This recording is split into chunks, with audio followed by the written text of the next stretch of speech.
सीताराम।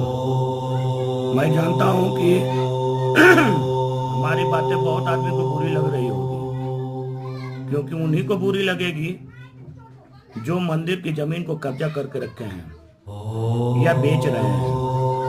मुझे पता चल गया कि ये मंदिर की जमीन है, तो मैं पक्का बताता हूं कि कोई दुश्मन नहीं, बाकी मैं दुश्मन जरूर बन जाऊंगा। मैं अपने पैसे से बुलडोजर लेके आऊंगा और उसे गिराऊंगा, चाहे वो कितना भी बड़ा शूरवीर हो या कितना भी बड़ा प्रॉपर्टी डीलर हो। उनकी बेचने के बाद भी रिकवरी भी कराऊंगा।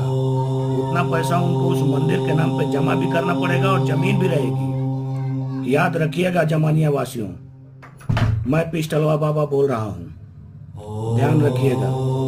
इसमें कोई वकील कोई सहायता नहीं करेगा, क्योंकि सरकारी है।